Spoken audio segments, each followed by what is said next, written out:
အမျိုးသမီးကဝစ်စုံတလေးနဲ့ထွက်လာတဲ့အခါအားလုံးကမှင်တက်သွားကြတယ်သူမဟာအရင်ပုံစံဟောင်းနဲ့လုံးဝမတူတော့ပဲတခြားစီပြောင်းလဲသွားခဲ့ပြီလေဒါပေမဲ့သူမရဲ့ဖခင်ကတော့သူမကိုမွေးစားသမီးလောက်ဘယ်တော့မှအရာမသွင်းနိုင်ဘူးလို့ပြောပြီးအပြင်းထန်စူပူချိန်မောင်းပါသေးတယ်အဲ့ဒီအခါအမျိုးသမီးကသူ့ကိုအေးဆက်ဆက်အကြည့်တစ်ချက်ပဲကျွေးလိုက်ပြီးစပွဲပေါ်ကဟင်းလျာအားလုံးကိုအကုန်စင်စားပစ်လိုက်တဲ့အားမရသေးတဲ့ပုံစံနဲ့သူမရဲ့အခန်းထဲပြန်သွားပြီးရှေးဟောင်းဆောင်းလေးကိုတီးခတ်ရင်သူမရဲ့စွမ်းအားတွေကိုပြန်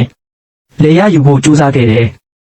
အရင်တုန်းကလူတွေရဲ့အညံ့ခံမှုကိုခံယူပြီးသူမရဲ့ခွန်အားကိုဖြည့်တင်းခဲ့မှုတာကိုတတိယသွားတဲ့အတွက်သူမဟာချက်ချင်းပဲလက်လွင့်ပြီးစောင်းတီးပြလိုက်ပါတယ်သူမရဲ့ဆွဲမပွဲကောင်းတဲ့ဂီတတန်စင်ကြောင့်ပရိသတ်တွေအမြောက်များရောက်ရှိလာပြီးသူမရဲ့စွမ်းအားတွေတဖြည်းဖြည်းပြန်လည်ပြည့်ဝလာတာကိုခံစားလိုက်ရတယ်အဲ့ဒီညမှာပဲမွေးစားသမီးကစောင်းကိုဖျက်ဆီးဖို့သူမရဲ့အခန်းထဲကိုခိုးဝင်လာခဲ့တယ်ဒါပေမဲ့သူမဘာမှမလုပ်ရသေးခင်မှာပဲအမျိုးသမီးကသူမရဲ့နောက်ွယ်မှာရုတ်တရက်ပေါ်လာခဲ့တယ်မွေးစားသမီးရဲ့ပါးစပ်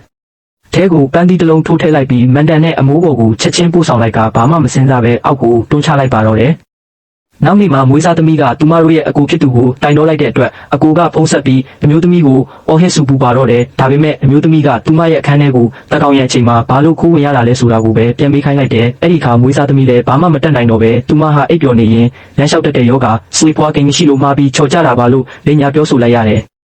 ရုတ်တရက်အမျိုးသမီးကအဲ့ဒီနေ့ဟာအမျိုးသားတစ်ယောက်ဖျားနာမဲ့နေ့ဆိုတာကိုတတိယသွားပြီးဆေးရုံကိုကိုရောက်ဖြောက်ပြီးချက်ချင်းသွားခဲ့တယ်ခွဲစိတ်ခန်းအပြင်ဘက်မှာတော့အမျိုးသားရဲ့ဖခင်ကသူမရဲ့လမ်းကိုပိတ်ထားခဲ့တယ်သူမကအေးစစ်စစ်ပဲသူ့ကိုကဲတင်နိုင်တာသူမတစ်ယောက်ပဲရှိတယ်လို့ပြောပေမဲ့ဖခင်ဖြစ်သူကမယုံကြည်ခဲ့ပါဘူးမွေးစားသမီးကလည်းသူမကိုပြဿနာရှာနေတာပါလို့ဆွဆွဲနေတော့လက်ထောက်ဖြစ်သူရောက်လာခဲ့တယ်သူကအမျိုးသမီးကိုမှတ်မိသွားပြီးအခုဖြစ်မဲ့အခြေအနေကိုသူမကကြိုတင်ဟောက်ကိန်းထုတ်ခဲ့တာမှန်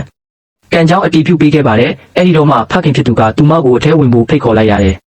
အဲ့ဒီအချိန်မှာအမျိုးသားဟာလျှက်စစ်နဲ့အချိန်300လောက်နှိုးဆော်ပြီးဖြစ်ပေမဲ့ဘာမှမထူးခြားသေးပါဘူးအမျိုးသမီးကဒါကိုရက်တမ်းဖို့တတိပေးပြီးမဟုတ်ရင်သူတည်သွားလိမ့်မယ်လို့ပြောလိုက်တယ်သူမရဲ့အကူကဒေါသတကြီးနဲ့သူမကိုအပြင်ထုတ်ဖို့ကြိုးစားပေမဲ့သူမကလက်တစ်ချက်ဝေရန်လိုက်ယုံနဲ့လူတိုင်းကြောက်ရွံ့လို့တောင်းတင်းသွားကြတယ်သူမကအမျိုးသားရဲ့ကိုယ်ထဲကိုစွမ်းအားတွေထည့်ပေးလိုက်ပြီးကုသပေးပြီးလို့ကြေညာလိုက်တယ်ဒါပေမဲ့စက်ပုံမှာတော့ဘာအသက်လက္ခဏာမှမပြတော့တဲ့အတွက်ဆရာဝန်ကသူသေဆုံးသွား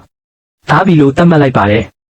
အမျိုးသားရဲ့ဖခင်ကဝမ်းနဲ့ပူဆွေးပြီးပြိုလဲသွားတယ်လို့သူမရဲ့မိသားစုကလည်းထိတ်လန့်တုန်လှုပ်ပြီးကလဲစားချေခံရမှာကြောက်တာနဲ့သူမကိုအမွေပြက်ဆွလို့ကြောင်းချက်ချင်းပြောကြပါတော့တယ်သူမရဲ့မိခင်တယောက်သာသူမဘက်ကရက်တီပေးခဲ့တာပါသူမကြောင့်ပဲသူသေဆုံးသွားရပြီလို့လူတိုင်းထင်နေကြတဲ့အချိန်မှာပဲအမျိုးသားကဖြည်းဖြည်းချင်းမျက်လုံးပွင့်လာခဲ့ပြီးတခန်းလုံးမြင့်တက်ပြီးတိတ်ဆိတ်သွားပါတော့တယ်